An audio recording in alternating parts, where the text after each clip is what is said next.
میرے اعمال کی اصلاح کرم سے کر دے۔ الحمدللہ رب العالمین والصلاة والسلام علی سید المرسلین، اما بعد فاعوذ باللہ من الشیطان الرجیم، بسم اللہ الرحمن الرحیم۔ پڑھیے الصلاۃ والسلام علیک یا رسول اللہ وعلی آلک واصحابک یا حبیب اللہ۔ الصلاۃ والسلام علیک یا نبی اللہ وعلی آلک واصحابک یا نور اللہ۔ درود پاک پڑھنے کے بے شمار فضائل و برکات ہیں۔ نبی پاک علیہ الصلوۃ والسلام فرماتے ہیں، جس کا مضمون ہے جو جمعہ کے دن مجھ پر 200 مرتبہ درود پاک پڑھے اس کے 200 برس کے گناہ معاف کر دیے جاتے ہیں۔ ایک اور جگہ نبی پاک صلی اللہ تعالی علیہ وسلم کا فرمان ہے جس کا مضمون ہے اور دنوں کا درود فرشتے مجھ تک پہنچاتے ہیں اور جمعے کا دن پڑھا جانے والا درود بنفس نفیس میں خود سماعت کرتا ہوں۔ یعنی آقا براہ راست جمعے کا درود جو ہے وہ سماعت فرماتے ہیں۔ تو ہمیں چاہیے کہ جمعے کے دن کثرت کے ساتھ درود پاک پڑھیں، محبت کے ساتھ بآواز بلند درود پاک پڑھ لیں۔ صلو علی الحبیب صلی اللہ تعالی علیہ۔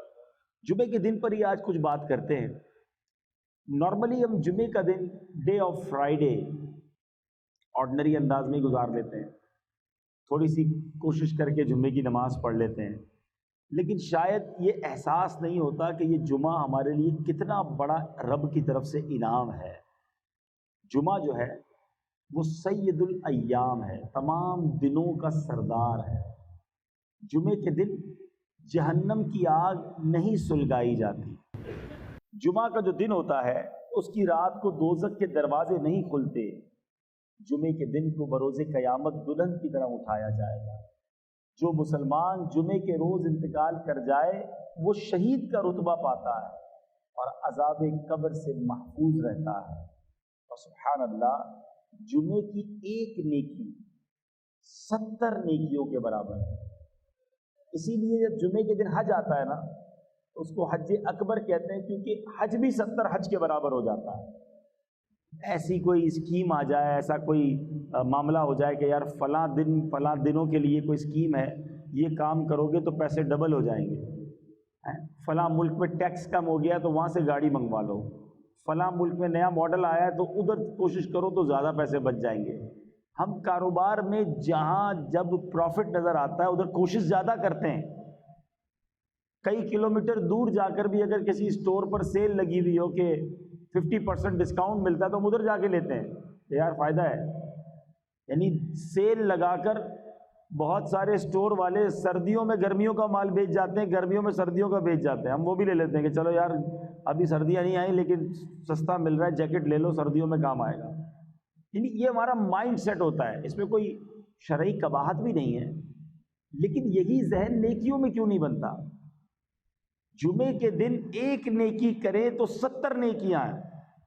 اب آپ بتائیے کہ مثال کے طور پہ کسی نے ذہن بنایا ہوا ہے کہ میں منڈے والے دن، پیر والے دن کسی مریض کی عیادت کرنے جاؤں گا، ٹیوزڈے کو میں نے فلاں غریب کی مدد کرنی ہے، تو منڈے ٹیوزڈے سنڈے کو جو کام کرنے 2-3 دن پہلے کر لیں اور جمعے والے دن کریں تاکہ 70 ٹائمز ملٹیپلائی ہو جائے۔ تو اگر میرا اور آپ کا یہ نیکیاں کمانے کا ذہن بن جائے نا تو انشاءاللہ ہم بہت ساری نیکیاں اکٹھا کر سکتے ہیں، اور یہی نیکیاں آخرت میں کام آنی۔ یاد رہے، مرنے کے بعد کفن میں جیب نہیں ہوگا اور قبر میں تجوری نہیں ہوگی۔ میرے اور آپ کے ساتھ جو جائے گی نا چیز وہ ہمارے اعمال ہی جائیں گے۔ یہ ہمارا سارا سرمایہ، سارے ہمارے ویزے، پاسپورٹ، ہماری جو بھی دنیا ہے وہ یہی رہ جائے گی۔ بلکہ بڑی خوبصورت بات کتابوں میں لکھی کہ جب انسان کا انتقال ہوتا ہے تو گھر والے آپس میں بات کرتے ہیں، ایک دوسرے سے پوچھتے ہیں کہ بتاؤ مرحوم نے پیچھے کیا چھوڑا ہے، مگر فرشتے جب بندہ قبر میں جاتا ہے تو آپس میں یہ گفتگو کرتے ہیں کہ بتاؤ مرحوم نے آگے کیا بھیجا ہے۔ اصل چیز وہ نیکیاں ہیں جو ہم نے آگے کے لیے جمع کر رکھی ہیں۔ اللہ کی رحمت سے ہر ہفتے میں ایوری ویک ہمیں ایک دن ملتا ہے جس میں ہم خوب نیکیاں کما سکتے ہیں۔ ہمارے بزرگان دین ہر جمعے تلاش کر کر کے نیکیاں کرتے تھے۔ ہمیں بھی یہ ذہن بنانا چاہیے، اور جمعے کے دن کی اہمیت کا اندازہ اس بات سے لگائیں کہ اس دن کی اہمیت اتنی ہے کہ اللہ تعالیٰ نے اس دن کی فضیلت بیان کرنے کے لیے قرآن میں ایک پوری سورت سورہ جمعہ کے نام سے نازل فرمائی ہے۔ ایک پوری سورت کا نام ہی سورہ جمعہ ہے، اور اس میں ارشاد باری ہوتا ہے، اس کا ترجمہ کیا ہے؟ اے ایمان والو، جب نماز کی اذان ہو جمعہ کے دن تو اللہ کے ذکر کی طرف دوڑو اور خرید و فروخت چھوڑ دو، یہ تمہارے لیے بہتر ہے اگر تم جانو۔ تو جمعہ کے لیے سب سے اہم کام نماز جمعہ ہے کہ حدیث پاک کا مضمون ہے کہ جمعہ کے دن جو سب سے پہلے آتے ہیں وہ ایسے ہیں جیسے جنہوں نے اللہ کی راہ میں اونٹ صدقہ کیا ہو۔ یعنی آپ سوچیں کہ ہر جمعے اونٹ قربان کرنا آسان تو نہیں ہے، لیکن ہر جمعے آپ اونٹ صدقہ کرنے کا ثواب کما سکتے ہیں جو سب سے پہلے آتے ہیں۔ اس کے بعد آنے والے ایسا ہے جیسا اس نے گائے صدقہ کی ہو، اس کے بعد آنے والا ایسا ہے، نبی پاک فرماتے جیسے بکری صدقہ کی ہو، اس کے بعد آنے والا ایسا ہے جیسے مرغی صدقہ کی ہو، اس کے بعد آنے والا ایسا ہے جیسے انڈا صدقہ کیا ہو، یعنی ثواب کم ہوتا جائے گا۔ تو ہمیں کیا کرنا چاہیے کہ کام کاج چھوڑ کر اہتمام کے ساتھ جمعے کے دن جلدی مسجد میں آ جائیں، اور ماشاءاللہ سے ایک اور فائدہ یہ بھی ہوگا کہ جو بیان ہو رہا ہوگا وہ بھی سننے کو ملے گا، علم دین بھی ملے گا، اور راہ خدا میں اونٹ صدقہ کرنے کا ثواب بھی مل جائے گا۔ تو جمعے کے دن کی تیاری ہونی چاہیے۔ اچھا، اسی طرح جمعے کے دن جہاں نیکیاں 70 بار ملٹیپلائی ہو جاتی ہیں نا، اور یہ اللہ کی شان ہے کہ اس دن کا مرتبہ بہت بڑا ہے، تو پھر گناہ بھی ملٹیپلائی بائی 70 ہو جاتا ہے۔ جمعے کے دن گناہ سے بچنا ہے، عام دنوں میں بھی بچنا ہے مگر جمعے کے دن زیادہ بچنا ہے۔ یعنی مثال کے طور پہ اگر کوئی شخص رمضان میں گناہ کرتا ہے تو ہم کیا کہتے ہیں؟ یار رمضان کے مہینے میں گناہ کر رہے ہو، یہ تو نیکیاں کمانے کا مہینہ ہے۔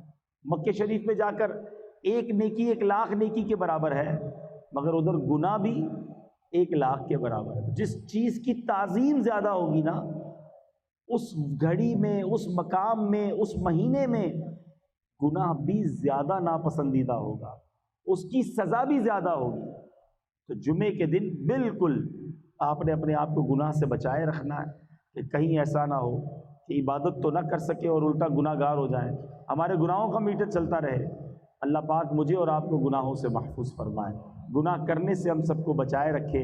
اب جمعے کے دن کرنے والے کام کیا ہے؟ احادیث میں یہ مضمون ملتا ہے کہ جو جمعے کے دن عمامہ پہنتے ہیں، جمعے کے دن عمامہ پہننے والوں پر اللہ کے فرشتے درود بھیجتے ہیں۔ تو کوشش کریں کہ کم از کم جمعے کے دن امامہ پہن لیا کرے، اپنے آفس میں رکھ لیں امامہ شریف، اور جمعے کے دن پہن لیا کرے۔ ایک اور روایت میں آتا ہے کہ جمعے کے دن جو امامہ پہنتا ہے بغیر امامے کے 70 جمعوں کے برابر اسے ثواب ملتا ہے، 70 ٹائمز مور برکتیں ملتی ہیں۔ جمعے کے دن ناخن کاٹے جائیں تو تنگ دستی دور ہوتی ہے، روزی میں برکت ہوتی ہے، یہ سنت بھی ہے۔ یاد رہے کہ ناخن 40 دن سے زیادہ نہیں بڑھنے چاہیے، اور جمعے کو کاٹیں تو انشاءاللہ اس سے تنگ دستی دور ہوگی، روزی میں برکت ہوگی انشاءاللہ۔ اللہ پاک ہمیں نیکیوں کا حریص بنا دے۔ دنیا کے مال، دنیا کے کاروبار کی لالچ تو ہمیں ہوتی ہے، لیکن نیکیوں کی اگر لالچ ہو جائے نا، پتہ چل جائے کہ کہاں سے کیسے بڑی نیکی ملے گی، تو فوراً اسے حاصل کرنے پہنچے۔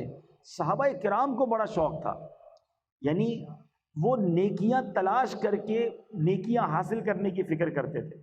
اب حضرت عثمان غنی کی مثال لیجئے کہ کتنے بڑے صحابی ہیں، آپ ذوالنورین ہیں، عشرہ مبشرہ میں ہیں، اور یقینی جنتی ہیں، نبی پاک سے 2 بار جنت خریدی۔ اتنی ساری نیکیاں ہونے کے بعد ہم جیسا آدمی تو کہے بہت ہو گیا، اب اتنی ساری نیکیاں تو ہو گئی، مگر صحابہ کرام رکتے نہیں تھے۔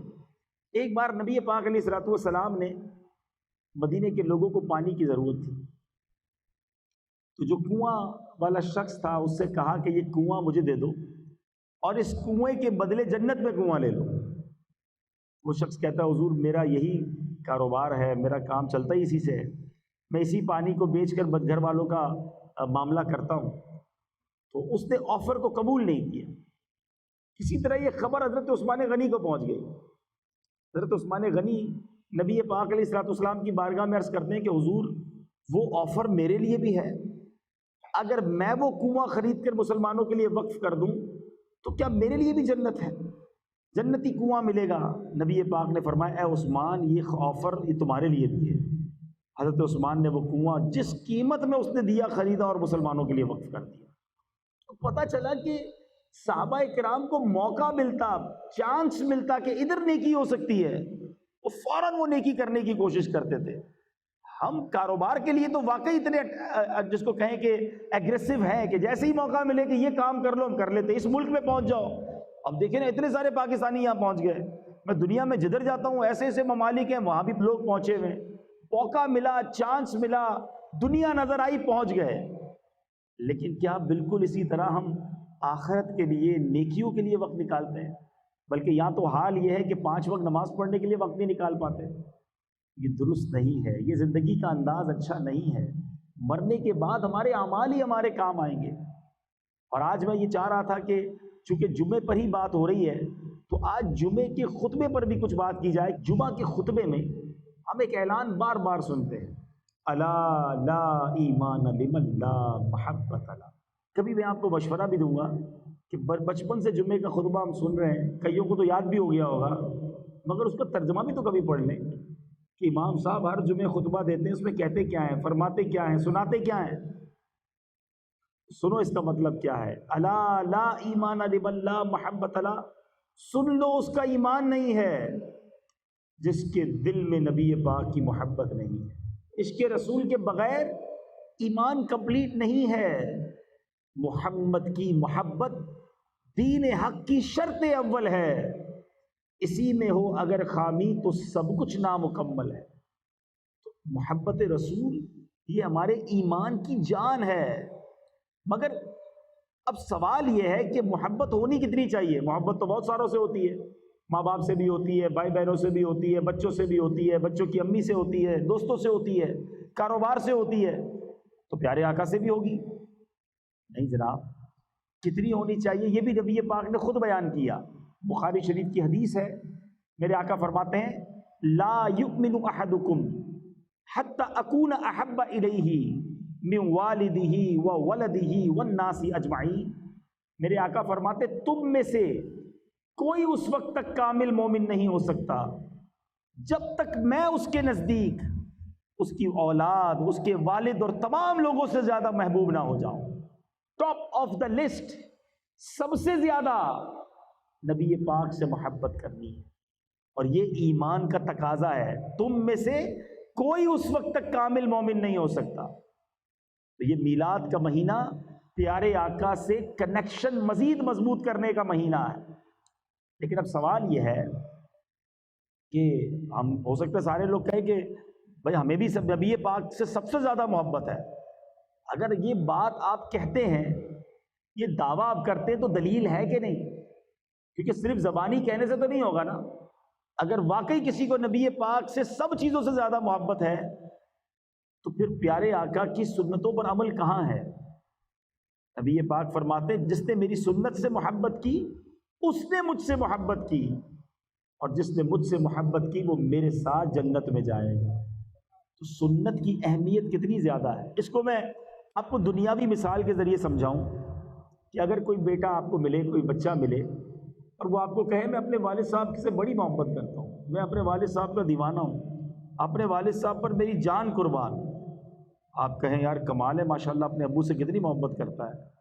تھوڑے دنوں بعد اس کے والد صاحب سے ملاقات ہو اور آپ والد صاحب سے کہیں کہ آپ کا بیٹا آپ سے بڑی محبت کرتا ہے، آپ کی بڑی رسپیکٹ کرتا ہے، تو والد صاحب کہیں ایک نمبر کا جھوٹا ہے، میری تو ایک بھی بات نہیں مانتا.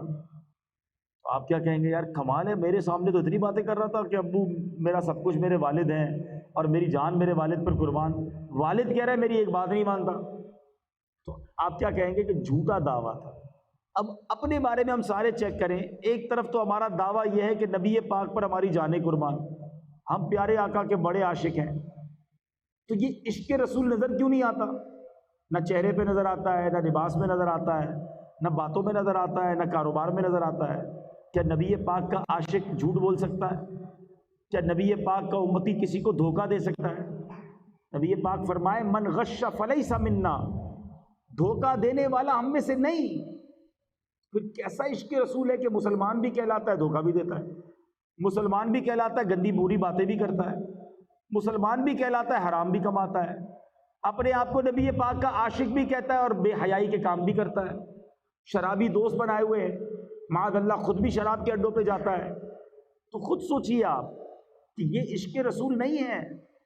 عشق رسول یہ ہے کہ مجھے بتانا نہ پڑے میں مسلمان ہوں، میں نبی پاک کا امتی ہوں، مجھے دیکھ کر پتہ چل جائے کہ یہ کس کا غلام جا رہا ہے۔